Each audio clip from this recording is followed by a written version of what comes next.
कौन है ये 5000 वर्ष से जिंदा महायोगी? क्या ईश्वर को पाने की इस योगी की तकनीक पूरी दुनिया बड़ी तेजी से अपनाने वाली है? क्या वह समय आ गया है जब ईश्वर को पाने की योगी की तकनीक को विज्ञान भी स्वीकार कर लेगा? क्या इन महायोगी की हिमालय में भारत के प्रधानमंत्री नरेंद्र मोदी से मुलाकात हुई थी? क्या इन महायोगी का देश और विदेश की राजनीति में कोई दखल है? इन सब सवालों के जवाब जानने के लिए वीडियो को अंत तक देखें और चैनल को सब्सक्राइब करें। नरेंद्र मोदी जी से पहली बार मिला तो प्रधानमंत्री जी के ऊपर निश्चित ही किसी दैवीय शक्ति की कृपा है। इस वीडियो में प्रधानमंत्री मोदी की तारीफ करने वाले व्यक्ति हैं आचार्य प्रमोद कृष्णम, और ये कोई बीजेपी के सदस्य नहीं हैं, बल्कि विपक्षी पार्टी कांग्रेस के लोकप्रिय नेता हैं। भाजपा की दूर विरोधी कांग्रेस पार्टी के किसी बड़े नेता के मुख से मोदी जी के लिए तारीफ के बोल निकलना आश्चर्यजनक है। लेकिन आचार्य जी ने यह क्यों कहा कि मोदी जी के ऊपर किसी देवी शक्ति की कृपा है? आखिर इनकी बातों में कितनी सच्चाई है? आज की यह वीडियो मोदी जी के बारे में नहीं है, पर एक सवाल उठता है कि आखिर मोदी जी में ऐसी क्या विशेषता है जो उनको दुनिया भर का सबसे लोकप्रिय और चहीता लीडर बनाती है, और यहाँ तक कि उनके कट्टर विरोधी भी आज उनकी तारीफ करते नहीं थकते। क्या वाकई मोदी जी पर किसी दैवीय शक्ति की कृपा है जो उन्हें हर कार्य में सफलता और प्रसिद्धि दिलवा रही है? आखिर कौन है वह दिव्य महापुरुष जो पिछले 5000 वर्षों से इस भौतिक दुनिया का हिस्सा है और जिनके दर्शन पीएम मोदी ने अपनी हिमालय यात्रा के दौरान किए थे, और जिन्होंने मोदी जी को सनातन धर्म के पूर्ण उत्थान करने की प्रेरणा दी थी? पिछले 5000 वर्षों से हिमालय की रहस्यमयी गुफाओं में रहने वाले वह दिव्य योगी जिनका प्रधानमंत्री नरेंद्र मोदी के जीवन में अहम योगदान है, उनका नाम है महाअवतार बाबा। वे एक ऐसे भविष्यवक्ता और आध्यात्मिक महापुरुष हैं जिन्हें एक कल्प तक जीवित रहने का वरदान है। एक कल्प 1000 चतुर्युग के बराबर होता है, यानी महाअवतार बाबा जी की आयु 4 अरब 32 करोड़ वर्ष है। भौतिक संसार में उनकी आयु 5000 वर्ष है। यह वही महाअवतार बाबा हैं जिनकी इच्छा से भारत की सत्ता में महापरिवर्तन हुआ और नरेंद्र मोदी जी भारत के प्रधानमंत्री बने। यह वही महाअवतार बाबा हैं जिन्होंने आजादी के बाद पिछले 70 वर्षों से सनातन धर्म को चोट पहुंचाने वाले राजनीतिक दलों के एकाधिकार को समाप्त किया। 2014 के बाद से भारत समेत दुनिया भर में जिस प्रकार से सनातन धर्म का प्रचार हो रहा है, उसके पीछे महाअवतार बाबा की बड़ी भूमिका है। जिन्होंने भी महाअवतार बाबा के दर्शन किए हैं, उनके अनुसार वे देखने में 20 से 25 वर्ष के युवा के जैसे दिखाई देते हैं। महाअवतार बाबा को महामुनि, त्र्यंबक बाबा, शिव बाबा के नाम से भी जाना जाता है। महाअवतार बाबा का अस्तित्व ऐसे कई लोगों के लिए कोरी कल्पना हो सकता है जो सनातन धर्म में आस्था नहीं रखते। ऐसे लोग यह नहीं जानते कि दुनिया के सभी धर्म और संप्रदायों में से केवल सनातन धर्म ही ऐसा है जो अपने आप में एक विज्ञान है। अब तो आधुनिक विज्ञान भी यह मानने लगा है कि दुनिया में ऐसी भौतिक और दैविक शक्तियां विद्यमान है जो संसार और मनुष्य के साथ साथ नेचर को भी कंट्रोल कर रही हैं। एक तरफ जहां क्वांटम एंटेंगलमेंट की थ्योरी आत्मा के अमर होने और पुनर्जनन के कॉन्सेप्ट को एक्सप्लेन करने में मदद करती है, तो वहीं 2012 में हिग्स बोसोन को गॉड पार्टिकल नाम दिया जाना सनातन धर्म और विज्ञान के संबंध को सिद्ध करता है। महान वैज्ञानिक आइंस्टाइन भी अपने वैज्ञानिक सिद्धांतों के आधार पर ईश्वर की बात करते थे। विज्ञान ने अपनी पूरी क्षमता के साथ उसे गॉड, ईश्वर या भगवान की तरफ साफ साफ इशारा कर दिया है, लेकिन उसे अनुभव कैसे किया जाए? महान वैज्ञानिक आइंस्टाइन भी अपने वैज्ञानिक सिद्धांतों के आधार पर ईश्वर की बात करते थे। विज्ञान ने अपनी पूरी क्षमता के साथ उस गॉड, ईश्वर या भगवान की तरफ साफ साफ इशारा कर दिया है, लेकिन उसे अनुभव कैसे किया जाए? विज्ञान के पास ईश्वर को साफ साफ अनुभव करने का साधन नहीं है, लेकिन ईश्वर को जानने का साधन भारत के महान योगियों के पास है। इस साधन को क्रिया योग, राजयोग या शिव योग आदि कई नामों से जाना जाता है। योग का अर्थ है ईश्वर से जुड़ना। 5000 साल पहले के महायोगी ने 25 जुलाई 1920 को भविष्यवाणी की की थी कि क्रिया योग, जो कि ईश्वर की अनुभूति पाने की एक वैज्ञानिक तकनीक है, आखिर में सभी देशों में फैल जाएगी, जिससे देशों के बीच मधुर संबंध बनाने में मदद मिलेगी। अब बात करते हैं 5000 साल के इस महायोगी की। और ये काया निर्माण कर सकते हैं। काया निर्माण की शक्ति के कारण इनका शरीर हमेशा युवा रहता है। महाअवतार बाबा जी के बारे में पूरी दुनिया में व्यापक रूप से तब पता चला जब परमहंस योगानंद ने अपनी autobiography the autobiography of a yogi नामक पुस्तक में किया है। इस पुस्तक में उन्होंने अपने गुरु के रूप में महाअवतार बाबा जी का जिक्र किया है।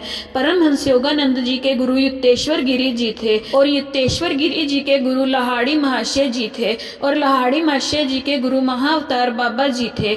महाअवतार बाबा जी के बारे में यह भी माना जाता है कि उन्होंने आदि गुरु शंकराचार्य जी को क्रिया योग की दीक्षा दी थी। उसके बाद उन्होंने कबीर दास जी को भी क्रिया योग में दीक्षित किया था।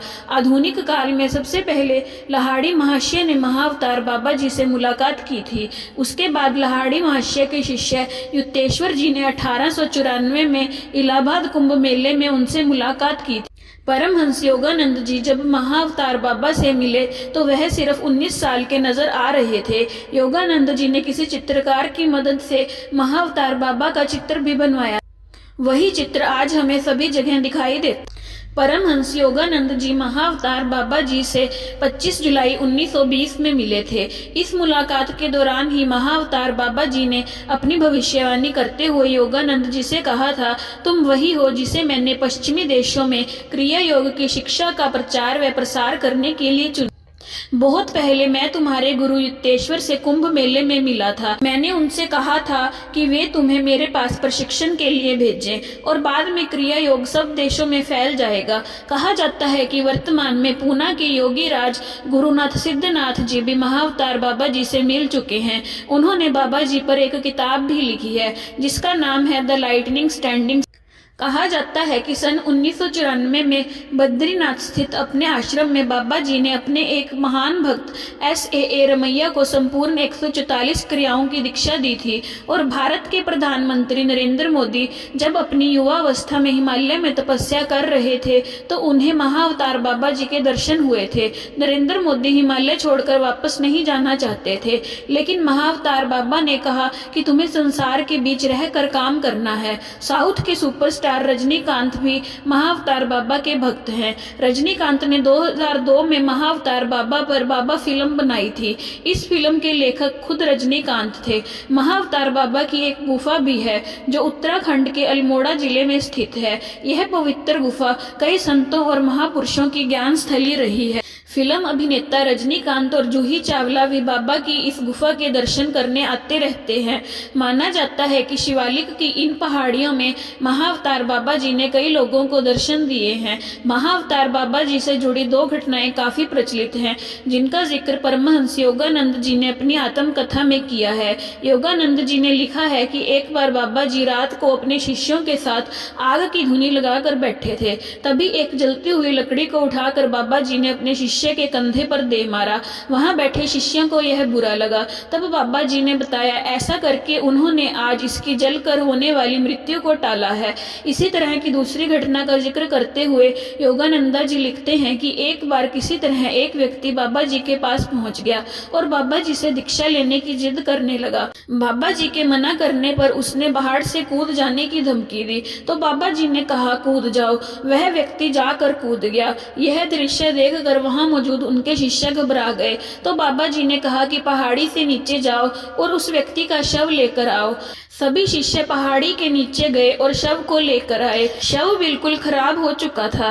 बाबा जी ने जैसे ही उसके ऊपर अपना हाथ रखा वह ठीक होने लगा और जिंदा हो गया। तब बाबा जी ने उससे कहा, यह तुम्हारी अंतिम परीक्षा थी, आज से तुम मेरी अमर टोली में शामिल हुए। महाअवतार बाबा जी ने आधुनिक काल में लाहाड़ी महाशय को क्रिया योग की शिक्षा आम लोगों को देने की जिम्मेदारी सौंपी थी। उसके बाद लाहाड़ी महाशय के शिष्य युक्तेश्वर गिरी जी ने ने उसे आगे बढ़ाया। फिर परमहंस योगानंद जी ने इसे पश्चिमी देशों तक पहुंचाया। महाअवतार बाबा जी ने रहस्यमय तरीके से कई सारे अन्य लोगों को भी इस क्रिया योग की दीक्षा दी। उसके बाद भारत और दुनिया में इसका प्रचार तेजी से होने लगा। क्रिया योग वास्तव में योग का आंतरिक पक्ष है। योगासन और प्राणायाम योग के बाहरी पक्ष हैं। ये बाहरी पक्ष योग का केवल 5% है, बाकी 95% तो आंतरिक योग है, जिसे क्रिया योग, राजयोग, शिव योग आदि के नाम से जाना जाता है। आध्यात्मिक संतों के माध्यम से आंतरिक योग से भी लोग बड़ी संख्या में जुड़ रहे हैं और अपना रहे हैं। सतगुरु जग्गी वासुदेव के अध्यात्म के शिविरों में फिल्म बिजनेस से लेकर राजनीति तक और अमेरिका से लेकर जापान तक के लोग योग साधना करते मिल जाएंगे। इस तरह की तस्वीर दूसरे आध्यात्मिक संतों के शिविरों में भी दिखाई देती है। कहा जाता है कि महाअवतार बाबा के दिमाग में पूरी दुनिया के लिए एक योजना है जो साकार होगी। भारत के प्रधानमंत्री नरेंद्र मोदी के प्रयास से 2015 21 जून को अंतर्राष्ट्रीय योग दिवस घोषित किया गया और हर साल पूरी दुनिया इस दिन योग और आसन करती हुई दिखाई देगी। इन सब चीजों पर गौर करें तो हम कह सकते हैं कि 5000 साल के इस महायोगी का सपना साकार होने में अब ज्यादा वक्त नहीं है। दोस्तों, ऐसा कहा जाता है कि महाअवतार बाबा के बारे में वही चीज लिखी या बताई जा सकती है जिसकी इजाजत महाअवतार बाबा देते हैं, और वही उनके बारे में जान सकता है जिसे वे चाहते हैं। दोस्तों, हम सब बहुत भाग्यशाली हैं जो उनके बारे में जानने का अवसर हमें मिला है। बाबा जी को हम हृदय और आत्मा से नमन करते हैं। उम्मीद है आपको हमारी वीडियो अच्छी लगी होगी।